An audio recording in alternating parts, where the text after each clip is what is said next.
오직 주만이 하나님의 놀라운 계획에 의해 고통과 절망 속에서 삶이 변화된 크리스찬들의 감동 스토리.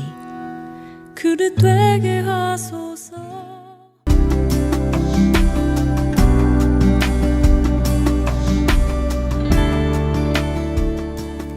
안녕하세요. 저는 캐나다 벨빌에서 온 이하연입니다.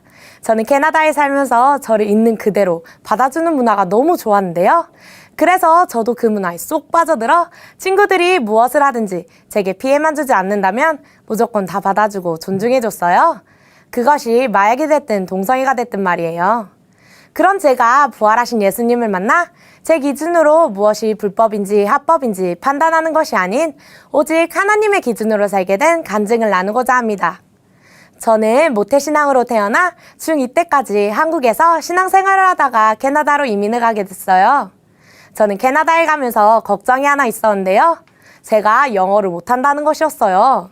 제가 어느 정도로 영어를 못했냐면요. 처음 학교에 가서 친구가 What's your name? 너 이름이 뭐야? 이렇게 제게 물어봤는데 아주 당당하게 Yes! 라고 답한 적이 있어요. 시골 아이들이라 착해서 그랬는지 문화학을 해서 그랬는지 그런 저를 놀리지 않고 친절하게 대해줬어요. 그런 애들에게 제 마음도 쉽게 열렸는데요. 영어가 안 돼도 온몸을 비틀어대며 바디랭귀지로 대화를 했어요. 그래서 저는 지금도 말을 할 때 팔을 멈추지 않고 이렇게 휘둘러대요. 그런 저를 보고 걔네들도 마음이 열렸는지 반 전체와 초스피드로 친해졌어요. 저는 그렇게 영어를 못하고 문화가 다른 저를 그대로 받아주는 캐나다 친구들이 정말 좋았어요.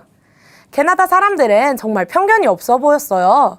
모든 면에서 가리는 것 없이 다 받아주는 것이 신기했어요. 이런 캐나다 문화가 좋았어도 아직 완전히 적응하지 못한 문화 때문에 놀란 사건이 있었어요. 학교가 시작하고 처음 있는 체육 시간이었는데요. 탈의실에서 편한 바지로 갈아입으려고 바지를 내리려는 순간 남자애가 들어오는 거예요. 깜짝 놀란 저는 바지를 허리 위까지 쭉 당겨 올렸어요. 저는 그렇게 엉덩이가 꽉 낄 정도로 당황했는데 친구들은 아무렇지 않게 훌러덩 그 남자애 앞에서 옷을 갈아입는 거예요. 놀라서 눈을 동그랗게 뜨고 이렇게 두리번거리면서 뻘쭘하게 서 있었는데 알고 보니 걔가 여자더라고요. 옷과 생김새가 진짜 남자애같이 생겼어서 저는 정말 남자인 줄 알았거든요. 그래서 굉장히 자신만의 스타일을 추구한 애구나 했어요. 한국에서도 여자가 남자처럼 하고 다니는 애들 몇 봤거든요.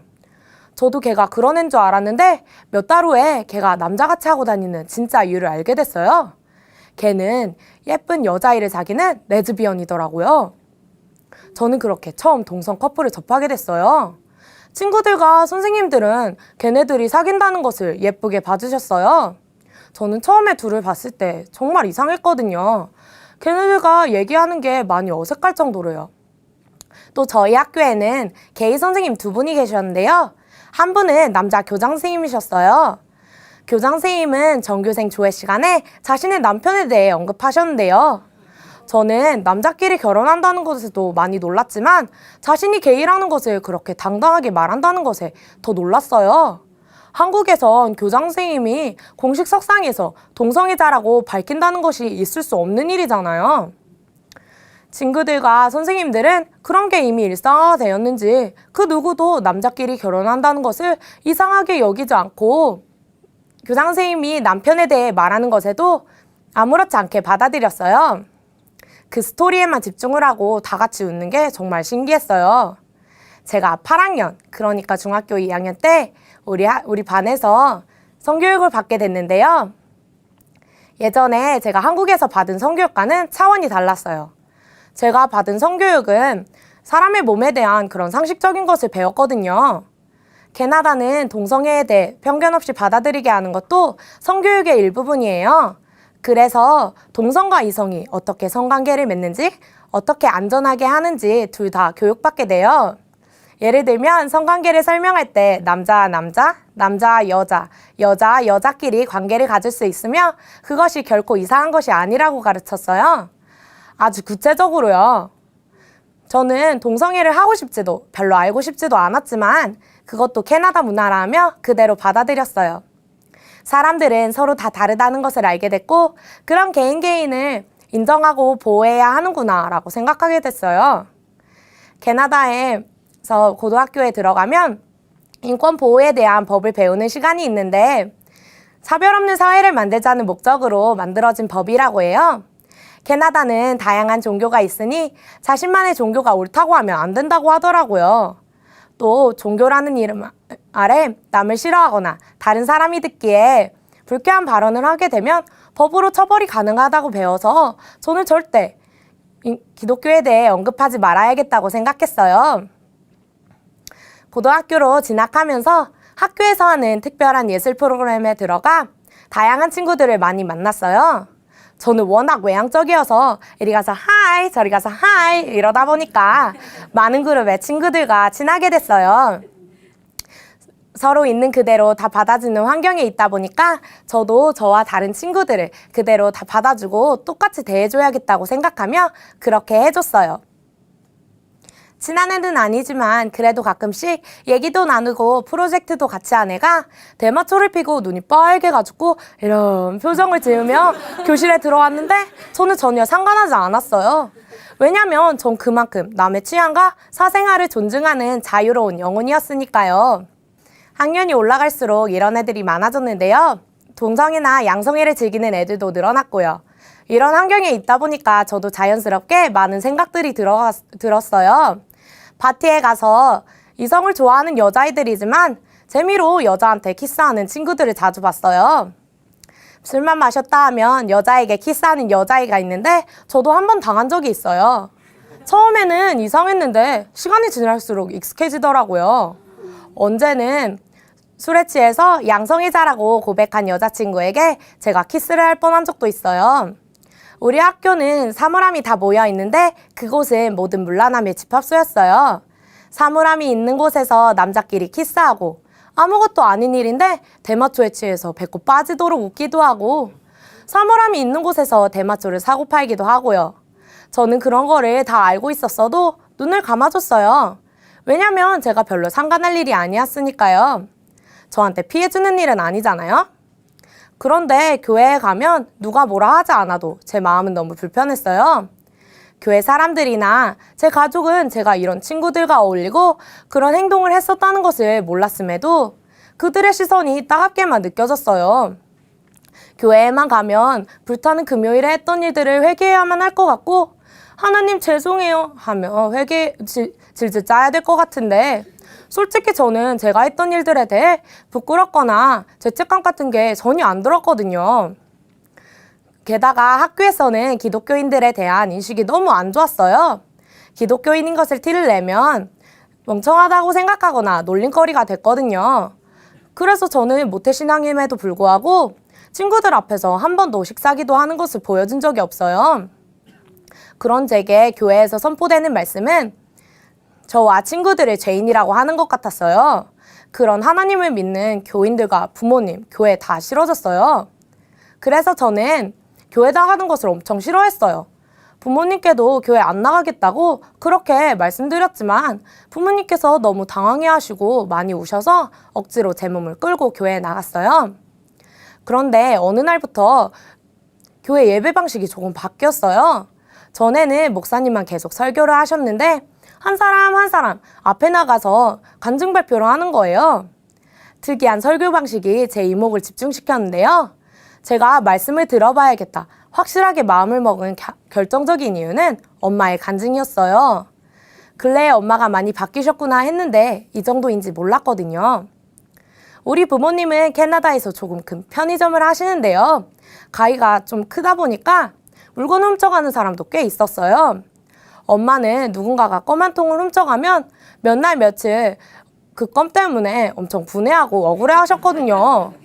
그 사람에 대한 화를 시키지 못하셨어요. 근데 그랬던 엄마가 한국 돈으로 5만 원이 넘는 큰 불꽃놀이 세트를 훔쳐간 사람에게 긍휼함을 품으며 그 사람이 예수님을 믿기 원한다고 하셨어요. 하나님께서 이런 일을 있게 해주심에 감사하시다고 복음을 위해서라면 그 사람을 위해 죽으실 수도 있다고 고백하시는데 저는 이게 뭔가 했어요. 껌 한 통 가지고 그렇게 분을 내셨는데 5만 원이 넘는 걸 누가 훔쳐갔는데도 그 훔쳐간 사람을 미워하시지 않는 걸 보고 오히려 사랑을 품으시는 걸 보고 저는 너무 깜짝 놀랐어요. 이러실 수 있는 분이 아니셨거든요. 그래서 부모님을 저렇게 바뀌게 한 말씀을 듣고 싶더라고요. 말씀을 듣는데 목사님이 무슨 말씀을 하시는지 하나도 안 들어오더라고요. 목사님께서는 분명히 한국어를 사용하시고 있고 전 한국인이 맞는데 외계어를 듣는 듯한 느낌이 들었어요.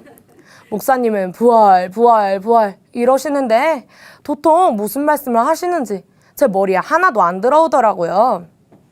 부모님은 목사님의 설교 말씀이 좋았네, 뭐네 매번 신바람이 나셨는데 저는 목사님 말씀만 들으면 머리가 터질 듯이 아팠어요. 언제는 목사님께서 구원은 선물이야 라고 하신 적이 있어요. 근데 이게 진짜 이해가 안 가는 거예요. 모든 말씀을 지켜야 구원을 받는 것 같은데 그게 무슨 선물이냐고요. 저는 목사님의 이 말씀을 계속 생각했어요. 구원이 선물이라는 게 믿기진 않았지만 저도 그 선물을 받고 싶었기에 계속 고민하고 기도했어요. 어느 날 교회 친구랑 놀게 됐는데요. 친구가 말씀이 어땠냐고 어렵진 않냐고 물어봤어요. 제 마음을 읽은 건지 그렇게 콕 집어서 물어보는데 마음이 바로 열리더라고요. 그래서 친구한테 목사님께서 구원은 선물이라고 하셨잖아. 근데 내가 눈으로 볼 수 있는 것도 아니고 하나님께서 주신다고 해서 진짜 선물처럼 손에 받을 수 있는 것도 아닌데 어떻게 구원을 받으면 돼? 이렇게 말했어요. 그러니까 친구가 제가 제 입으로 예수님을 주인으로 시인하고 또 하나님께서 예수님을 죽은 자 가운데서 다시 살리신 것을 제 마음에 믿으면 구원을 받는다 그러는 거예요. 구원을 받을 수 있는 유일한 방법은 예수님을 믿지 않은 죄를 회개하고 예수님을 하나님으로 제 마음의 주인으로 믿으면 된다 그러는 거예요.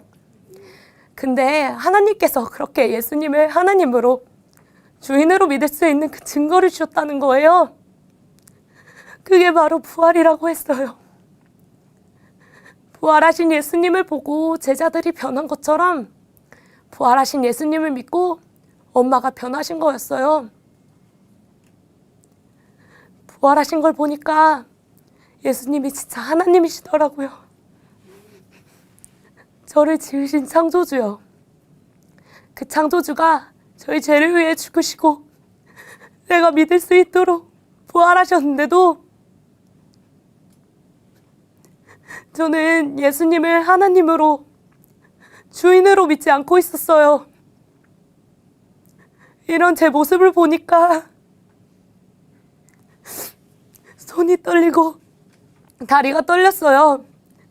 제가 무슨 죄를 누구한테 진 건지 너무 적나라하게 드러나니까 어쩔 줄을 몰랐어요. 하나님, 저는 지금까지 단 한 번도 예수님을 주인으로 믿지 않고 살아왔어요.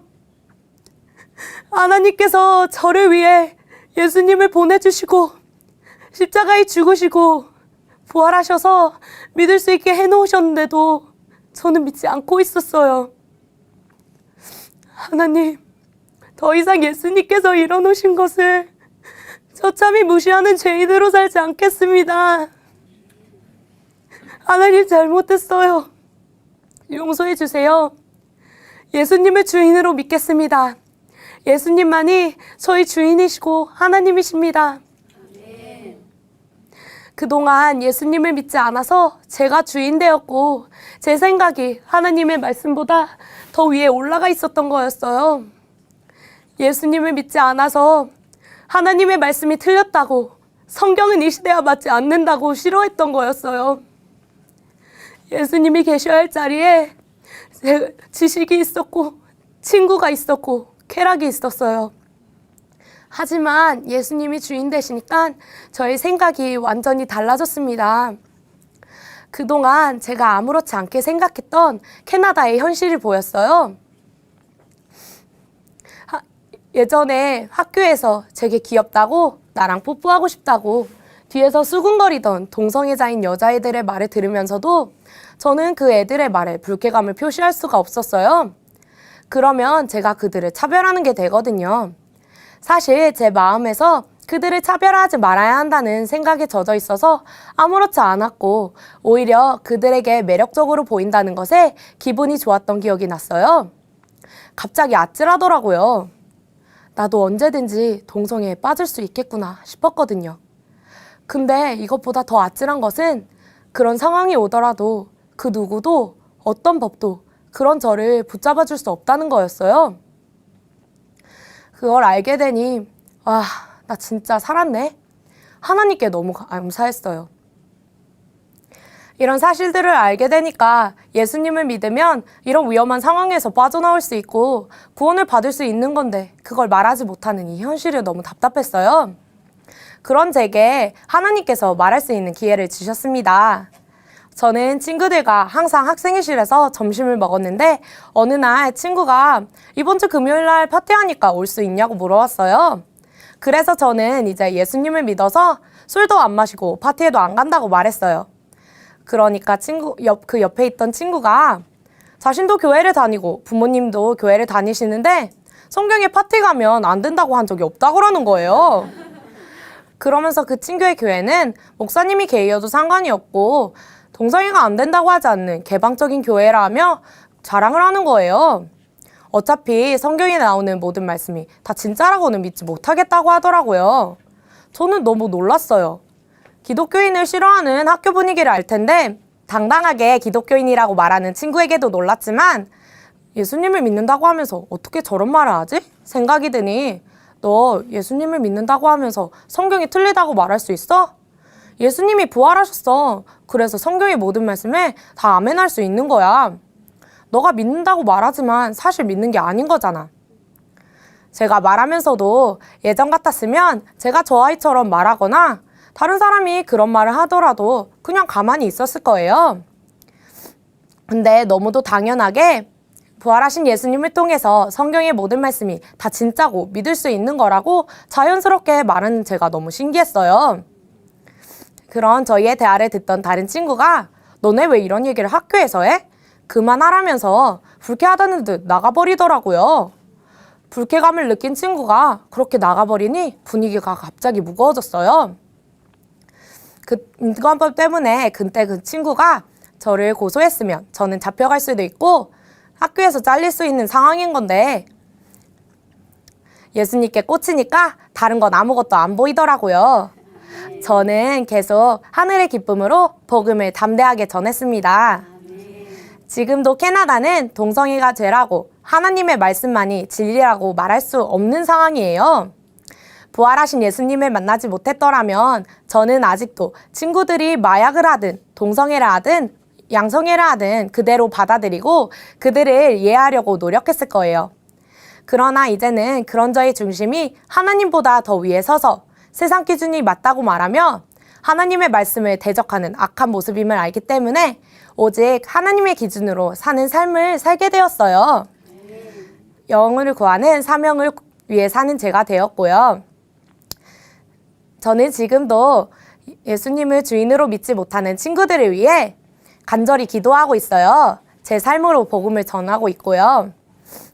캐나다에 있는 친구들과 예수님을 믿지 못하는 친구들을 위해 그리고 제가 만나는 모든 영혼들 부활의 복음을 듣고 예수님을 주인으로 믿어 함께 하늘의 기쁨을 누리기를 소망합니다. 예수님 사랑합니다. 감사합니다. 오직 주만이 이 시간은 춘천 한마음 교회와 함께하는 열린 간증의 시간입니다.